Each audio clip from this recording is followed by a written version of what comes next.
Bismillahirrahmanirrahim. Assalamualaikum warahmatullahi wabarakatuh.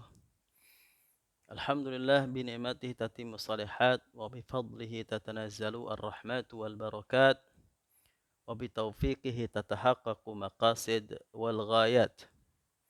Wa nusalli wa nusallimu ala khatimil anbiya'i wal mursalin sayyidina wa habibina wa maulana Muhammadin wa ala alihi wa sahbihi wa man sara ala nahjihi ila yaumiddin amma ba'du. Ikhwani wa akhwati fillah rahimakumullah. Pada sesi yang ketiga ini kita akan melanjutkan kaidah fiqhil ikhtilaf. Kaidah-kaidah yang menjadikan kita lebih bisa memahami perbedaan-perbedaan yang terjadi di kalangan para ulama di dalam memahami Islam, mengimplementasikan Islam terkhusus dalam masalah fikih, yaitu hukum-hukum Islam. Kaidah yang keempat, yaitu al-ikhtilafu rahmatun wa tausi'atun lil ummah. Al-ikhtilafu rahmatun wa tausi'atun lil ummah. Bahwa perbedaan fikih atau hukum-hukum fikih, hukum-hukum dalam fikih itu dipandang sebagai rahmat dan sebagai tausiah, sebagai kelonggaran, fleksibilitas bagi umat, sehingga umat bisa memilih hal yang tepat bagi mereka, yang memberikan kemaslahatan dan menjauhkan mereka dari kemafsadatan. Itulah tujuan dari syariat Islam. Bagaimana manusia ini di dunia mendapatkan kebaikan sebanyak-banyaknya, maslahat, dan jauh dari kerusakan, dari mafsadat sejauh-jauhnya. Tentu secara lafal ini sudah pernah diutarakan oleh Imam As-Suyuti dalam kitabnya Al-Jami' Shaghir fi Ahadisil Bashir Nadhir.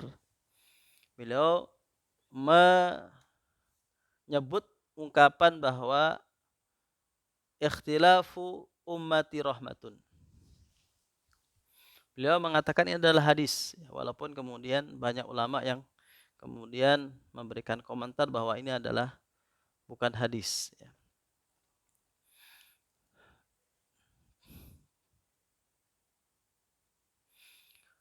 Namun secara madmun tidaklah salah, Wal muradu bi ikhtilafil umma ikhtilafuha fi furu'i muta'alliqah bil ahkami amaliyah.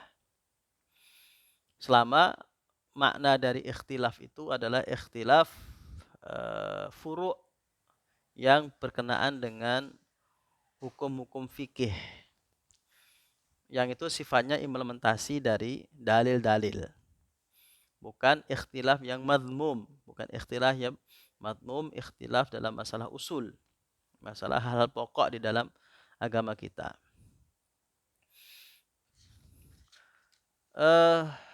Kerahmatan dari ikhtilaf fuqaha ini, para ulama ini,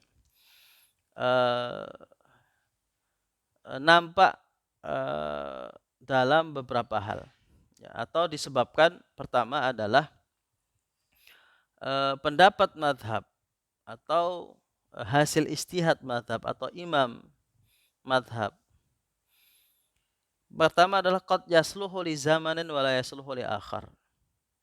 Bisa jadi pendapat seorang ulama mustahid pada zaman tertentu itu tidak lagi sesuai dengan zaman yang lain. Perbedaan zaman yang menjadikan pendapat yang dulu itu rajih, ketika kita lihat di zaman sekarang menjadi marjuh, atau sebaliknya, pendapat pada zaman dulu itu marjuh, tapi setelah kita lihat di zaman sekarang, karena ini adalah hasil istihad, ternyata justru rojih ya dari sisi kemaslahatan, dari sisi kemaslahatan. Misalkan Imam Abu Hanifah adalah mujtahid yang mewajibkan zakat terhadap sayur-sayuran dan buah-buahan. Beliau tidak melihat bahwa zakat tanaman itu hanya yang biji-bijian seperti jumhur fuqaha. Mayoritas fuqaha melihat bahwa yang wajib zakat adalah pertanian yang menanam bahan pokok yang biji-bijian, bahan pokok seperti beras dan sebagainya. Tetapi Abu Hanifah melihat bahwa sejak dulu bahwa zakat ini termasuk zakat buah-buahan dan sayur-sayuran. Nah, di zaman dulu dikatakan pendapatnya Abu Hanifah itu marjuh, lemah ya. Lemah karena nggak mendapatkan satu momen sebab elah yang cukup kuat untuk mewajibkan zakat pada sayuran dan buah-buahan. Nah, di zaman sekarang para ulama muasir, ulama modern yang berkonsentrasi dalam masalah zakat, kemudian sekarang justru menjadikan pendapat Abu Hanifah salah satu pendapat yang rojih ketika melihat bahwa petani-petani sayuran itu justru pertanian sayuran dan buah-buahan justru lebih menghasilkan uang yang lebih besar ketika dipahami bahwa ailah dari zakat adalah kekayaan.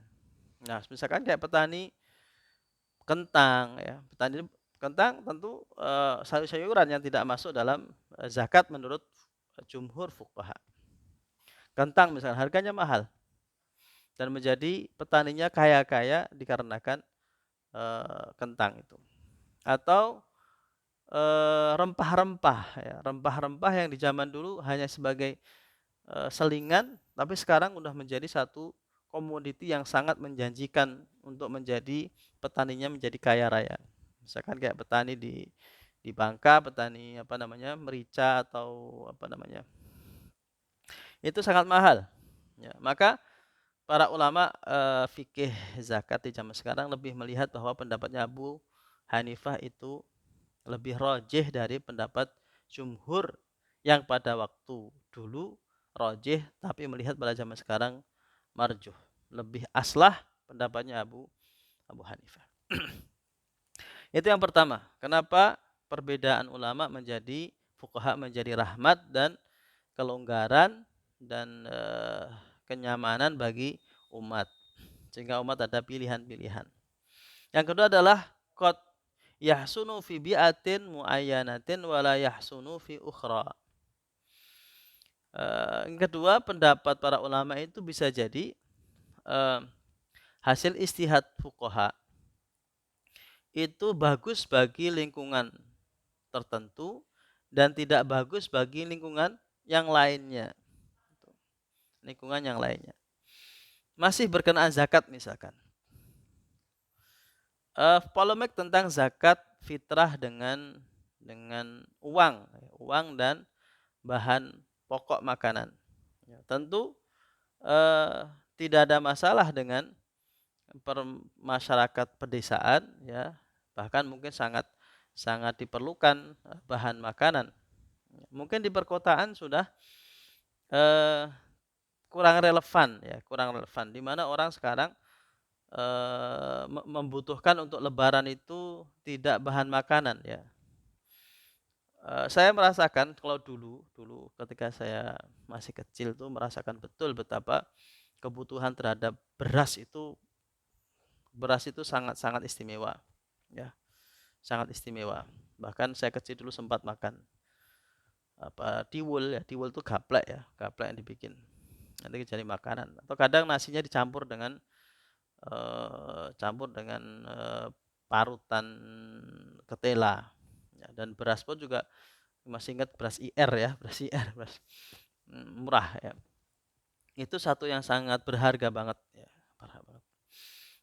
Di perkotaan sekarang masyarakat ketika lebaran dia tidak membutuhkan bahan makanan ada, tapi yang lainnya nggak ada, ya mungkin baju, mungkin apa. Maka bisa jadi di perkotaan fatwa yang membolehkan menggunakan uang itu lebih efektif ya. Atau misalkan kayak di Mesir ya, di Mesir saya beberapa kali ke Mesir, fatwa yang membolehkan pakai uang tentu sangat membantu umat Islam di Mesir ya. Karena memang orang Mesir itu makannya makan roti. Roti itu dari gandum. Sedangkan rumah-rumah Mesir tidak lagi masak roti, tapi mereka membeli roti dari pabrik-pabrik kecil di lingkungan mereka. Makhbas, pabrik-pabrik kecil. Mungkin tiap lingkungan itu punya ada makhbasnya gitu. Sehingga orang Mesir secara umum di kota-kota ya nggak ngerti gandum. Bisa jadi kalau tanya ini gandum modelnya kayak apa nggak ngerti. Ngertinya ya roti gitu. Sehingga kalau mereka harus eh, zakat fitrah harus pakai gandum, tentu pemerintah Mesir pertama harus mengimpor gandum, Berarti akan kemungkinan gandum akan mahal karena akan permintaan akan besar dari seluruh kaum muslimin untuk beli gandum. Kalau kemudian masyarakat beli gandum, kemudian dibagian gandum kepada masyarakat, masyarakat kerepotan juga mau diapain gandumnya.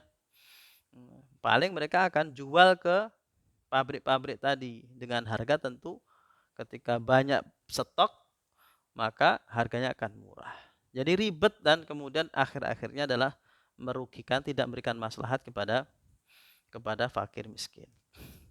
Maka bisa jadi pendapat yang rajih di Mesir itu adalah zakat dengan uang, sehingga masyarakat lebih mudah untuk membelanjakan roti di pada hari Lebaran.